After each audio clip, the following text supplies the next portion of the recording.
first to Philippa, the report you did for the Foundation on transparency and the risks of political corruption in New Zealand ran to over 60 pages. So I think for the viewers, just an overview of the key issues and recommendations would be really helpful. Go for it.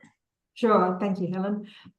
So low levels of corruption are really part of New Zealanders' self-identity, and we rely on a lack of corruption as part of our business environment. It's how we market ourselves. But we have been slipping down through the international rankings, the Corruption Perceptions Index, and we've also had declines in our absolute scores as well. So I focused the report on access money, and Wenwen's going to explain what that is in a bit more detail, but it's essentially the rewards extended by business actors to powerful officials in exchange for exclusive and valuable privileges. So it can, and it's often not necessarily illegal, and it can appear to stimulate economic activity, particularly as it enriches people who are rewarded by politicians, but it also creates quite big distortions in the economy as we build up industries that have better lobbyists rather than industries that necessarily are the most efficient or in line with our competitive advantages. And when you get those kinds of economic distortions, you end up breeding systemic risk and you exacerbate inequality. There's quite a strong belief that access money is a problem in New Zealand. Obviously, we don't ask that question specifically, but about 2/3 of New Zealanders agree that the economy is rigged to advantage the rich and powerful.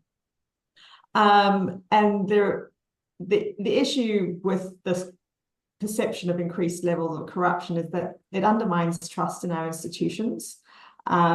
We think it's been driven by a variety of factors. Obviously, we have increasing income and wealth inequality. There have been changes in political norms over time.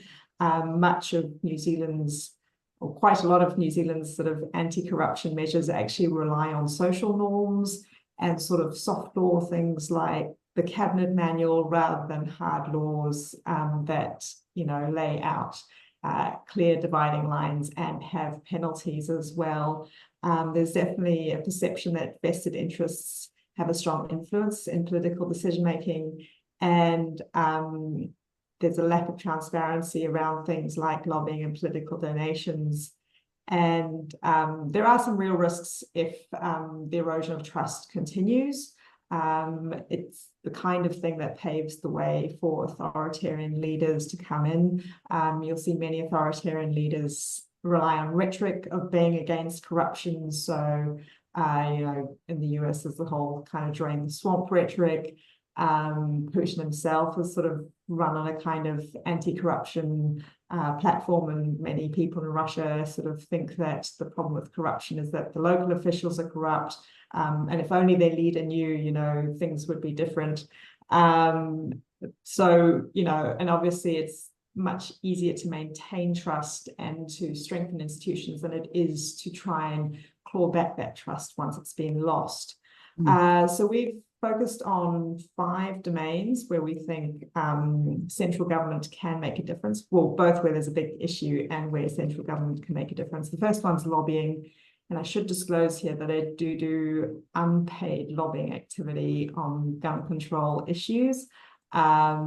But I certainly do not have all of the tricks up my sleeve that I'm going to talk about now. Lobbying is an important activity. It's often how lawmakers find out about issues, get into them.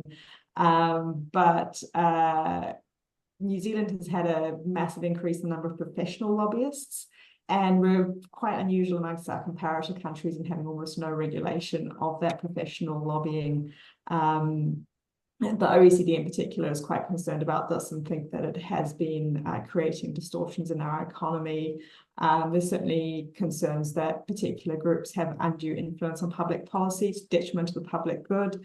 So, for example, generally when you see governments making decisions that are very unpopular and that don't seem to be particularly good for people, usually the only explanation is that there has been strong lobbying on that issue.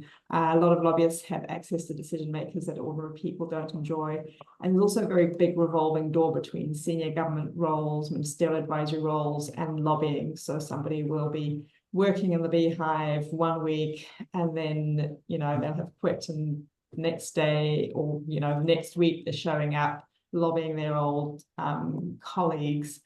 So we've made some recommendations around regulating lobbying, having a register of lobbyists, a recording of contact between lobbyists and decision makers, mandatory code of conduct for lobbyists, and a stand down period for movements between decision-making positions and lobbying. The second issue highlighted is political donations. Our political party funding system is open to abuse. The main reason it doesn't get abused too much is because there's not traditionally been that much money spent on elections, but the amount of money involved is increasing quite significantly from one election to the next. There have definitely been cases where donors have very clear expectation of a quid pro quo for their donations. They're expecting quite a specific outcome rather than just donating because of a general ideological alignment with the party that they're donating to. These weaknesses have been recognised for a long time. There was the Independent Electoral Review, which made a number of recommendations, and we've largely endorsed those. We think there's probably some room to strengthen them around third-party promoters. These are people who are not parties themselves, but who do promote certain policies or parties during an election. So we like to see only registered electors making donations, with limits on the size of donations, and improving the disclosure of those donations, as well as strengthening the offence provisions.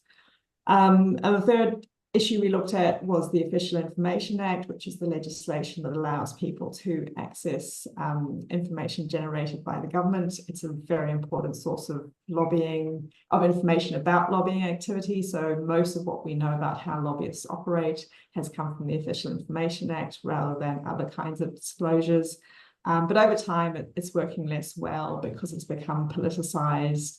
And there are no penalties in it. So we've made some recommendations for improving that, based largely on what the Law Commission has previously recommended. So we'd like to see some penalties, and we'd also like to see the coverage expanded to include some elements of parliamentary services.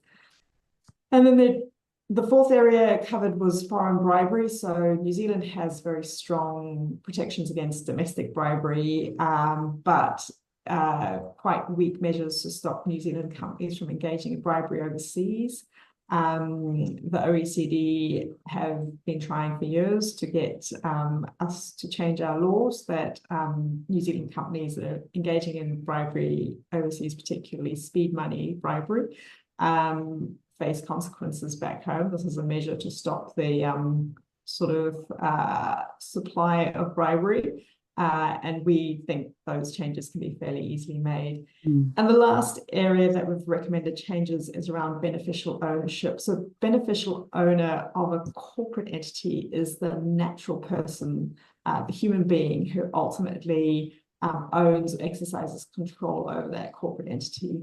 And most companies, this isn't an issue, it's quite clear who owns them, but you do see some really complex ownership structures that get set up.